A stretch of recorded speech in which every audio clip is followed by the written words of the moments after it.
Pakistan cricket کا street fighter, یہ ایک لیجنڈ کی کہانی یا ایک ایسے لڑاکا انسان کی داستان جو اپنے ملک کے لیے کچھ بھی کر گزرنے کو تیار تھا؟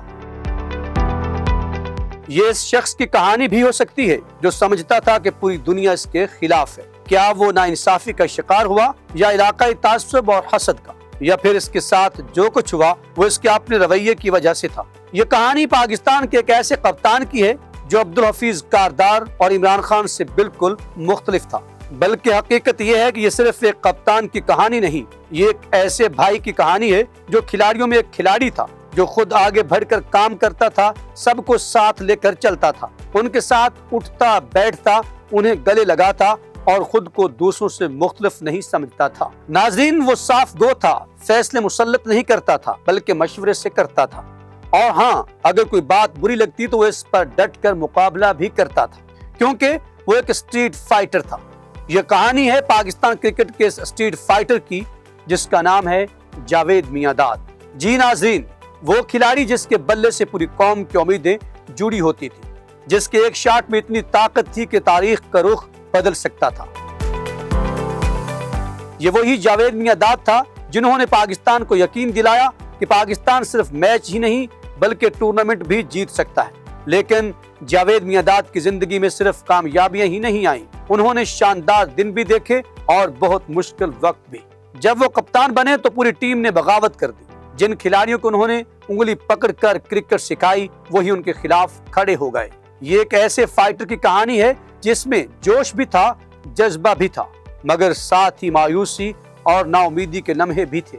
آئیے چلتے ہیں جاوید میاں داد کی زندگی کی طرف۔ بچپن اور کرکٹ کا آغاز۔ ناظرین، جاوید میاں داد کی کہانی شروع ہوتی ہے 1957 میں کراچی کے رنچوڑ لائن کی تنگ گلیوں سے۔ یہی گلیاں انہیں اسٹریٹ اسمارٹ بھی بناتی ہیں اور اسٹریٹ فائٹر بھی۔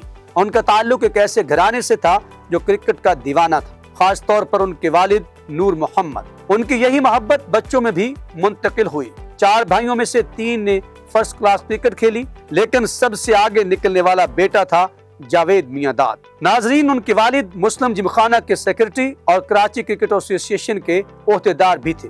اسی وجہ سے جاوید بچپن میں اکثر والد کے ساتھ گراؤنڈ جاتے اور میچ دیکھتے۔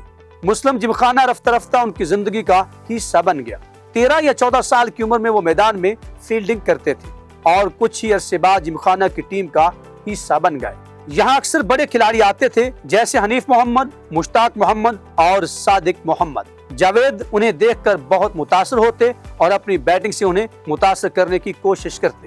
ایک دن مشتاق محمد نے جاوید کے والد سے کہا، آپ کا بیٹا ایک دن پاکستان کے لیے ضرور کھیلے گا۔ مشتاق محمد نے جاوید کو اپنا بیٹ بھی تحفے میں دیا۔ اس رات جاوید اس بیٹ کو سینے سے لگا کر سوئے اور خواب دیکھا کہ وہ پاکستان کے لیے کھیل رہے ہیں۔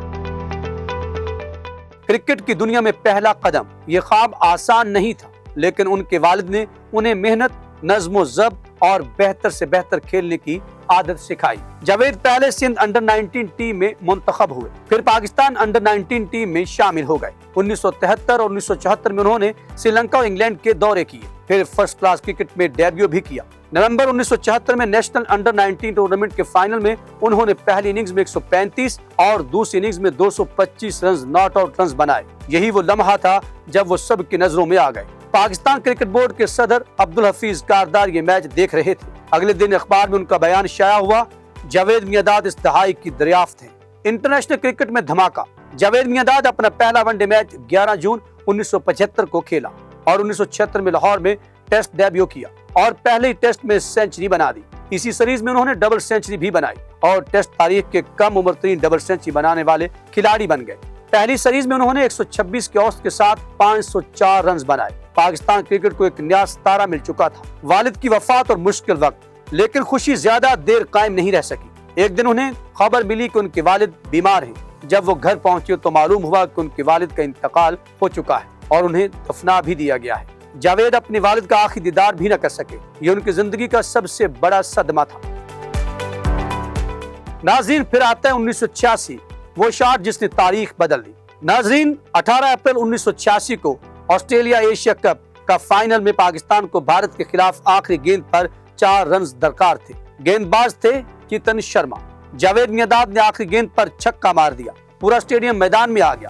پاکستان جیت گیا۔ یہ لمحہ نہ صرف جاوید میانداد بلکہ پاکستان کرکٹ کی تاریخ کا بدلنے والا لمحہ بن گیا۔ اسی میچ نے پاکستان میں کرکٹ کو سب سے بڑا کھیل بنا دیا۔ 1992 ورلڈ کپ، آخرکار وہ دن بھی آیا جب پاکستان نے 1992 کرکٹ ورلڈ کپ جیت لیا۔ فائنل میں جاوید میانداد اور عمران خان نے اہم پارٹنرشپ بنائی۔ پاکستان 249 رن بنا کر 22 رن سے جیت گیا۔ پاکستان پہلی بار ورلڈ چیمپئن بن گیا۔ کریئر کے اعداد و شمار، جاوید میانداد نے اپنے ٹیسٹ کریئر میں 8,332 رن بنائے، 52 کی اوسط، 23 سینچریاں بھی بنائی۔ ان کا کریئر ایوریج کبھی بھی 50 سے نیچے نہیں گیا۔ ریٹائرمنٹ کے دن 6 اپریل 1994 کو انہوں نے پریس کانفرنس میں ریٹائرمنٹ کا اعلان کرتے ہوئے وہ رو پڑے۔ پورے ملک میں ان کے حق میں مظاہرے ہوئے۔ ایک فائٹر جو ہمیشہ زندہ رہے گا، جاوید میانداد ہمیشہ متنازع بھی سمجھا جائے گا، خاص طور پر بھارت، آسٹریلیا اور انگلینڈ میں، لیکن ان کا کہنا تھا اگر لوگ مجھے متنازع سمجھتے ہیں تو یہ ان کا مسئلہ ہے۔ میں نے زندگی میں غلطیاں کی ہوں گی، لیکن اگر دوبارہ زندگی ملی تو میں اسی طرح جینا پسند کروں گا۔ ان کا یہی جارحانہ انداز انہیں ایک فائٹر بناتا ہے، اور یہی فائٹر جاوید میانداد ہمیشہ زندہ اور جاوید رہیں گے۔